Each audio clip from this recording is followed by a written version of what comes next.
Dear students, example 10.26, solve y into e power y dx equal to y cube plus 2x e power y into dy.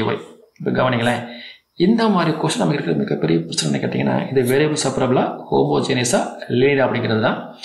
நமக்கு நல்லா தெரியும் இது நமக்கு belongs to linear, ஏன்னா அந்த topic தான் பற்றி பேசிகிட்டு இருக்கோம். பட் ஹோமோஜீனியஸ் எப்படி கண்டுபிடிக்கலாம் அப்படின்னா, அந்த ஹோமோஜீனியஸ் கொஸ்டின்ஸ் நான் சால்வ் பண்ணுறப்ப எப்படின்னு சொல்லியிருக்கேன். அந்த வீடியோ நீங்கள் பாருங்கள், உங்களுக்கு புரியும். இந்த ஹோமோஜீனியஸும் லீனியரும் இல்லைன்னா அது என்ன இருக்க போகிறது நமக்கு தெரியும், வேரியபிள் செப்பரபிள் தான், வேறு ஒன்றும் வாய்ப்பு இல்லை. இப்போது இந்த லீனியரை பொறுத்த வரைக்கும் நீங்கள் முதல்ல பார்க்க வேண்டியது ஒய்யோட பவர் 1 இல்லை எக்ஸோட பவர் 1 பார்க்க போகிறோம். கவனிங்க, இங்கே ஒய்க்கு பவர் 1, பட் இங்கே ஒய்க்கு பவர் 3. அப்போ கண்டிப்பாக அது லீனியர் ஒய் கிடையாது. சரி, எக்ஸுக்கு வருவோம். இங்கே எக்ஸுக்கு பவர் 1 இருக்குது, வேறு எங்கேயும் எக்ஸ் கிடையாது. அப்போது எக்ஸ் மட்டும் பவர் 1 இருக்கிறதுனால இந்த கொஸ்டின் பிலாங்ஸ் டு லீனியர் இன் எக்ஸுங்கிற முடிவுக்கு வந்துடலாம். சம்டைம்ஸ் பார்த்தீங்கன்னா எக்ஸுக்கும் பவர் 1 வந்துடும், ஒய்க்கும் பவர் 1 வந்துடும். அப்போ நீங்கள் என்ன கவனிக்கணும்னா, கொஸ்டினில் dy பை dx இருக்கான்னு பாருங்கள். அது இருந்தால் அது லீனியர் இன் ஒய்யாக இருக்கும். இல்லை dx பை dy இருக்கான்னு பாருங்கள். அப்படி இருந்தால் அது லீனியர் இன் எக்ஸாக இருக்கும். இவ்வளோ தான் ஷார்ட்கட். சரி, கொஸ்டினுக்குள்ளே போகலாம்.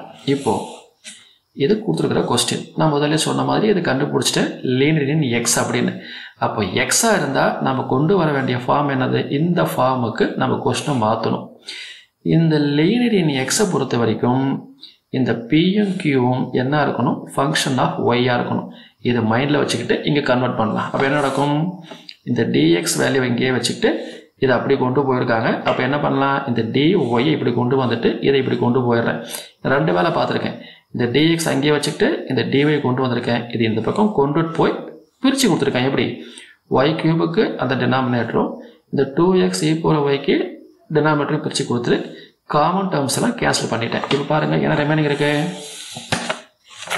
இங்கே y square by e power y plus இங்கே 2 by y இந்த எக்ஸை தூக்கி ப்ராக்கெட்டை வெளியே போட்டிருக்கேன். எதுக்காகனா எனக்கு அப்போ தான் இந்த ஃபார்ம் கிடைக்கும். பாருங்களேன், இந்த dx by dy இதை இப்படி கொண்டு வந்தீங்கன்னா minus 2 by y into x, இதை அங்கேயே வச்சுக்கலாம். y ஸ்கொயர் இதை மேலே கொண்டு போயிட்டீங்கன்னா e power minus y.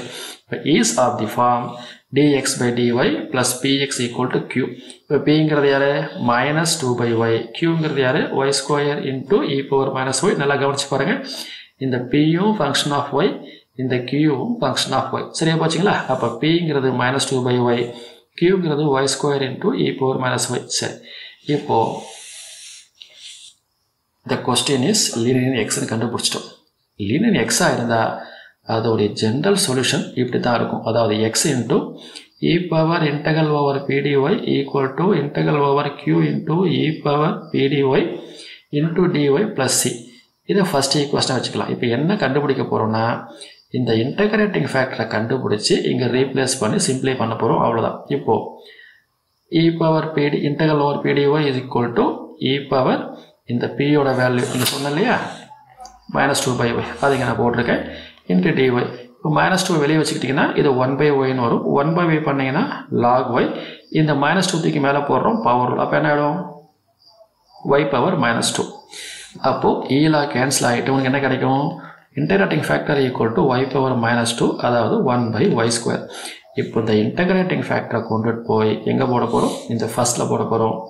இதுக்கு பதிலாக 1 by y ஸ்கொயர் போட போகிறேன், இந்த கியூக்கு பதிலாக y square into e power minus y போட போகிறேன். அப்படி போட்டிங்கன்னா இந்த கொஸ்டின் எப்படி மாறிடும், x into integrating factor equal to q into integrating factor. அப்போ இது கேன்சல் ஆகிட்டு என்ன மட்டும் வந்துடும், e பவர் மைனஸ் y மட்டும் இருக்கும். அதை நீங்கள் இன்டகிரேட் பண்ணிங்கன்னா e power minus y by minus 1.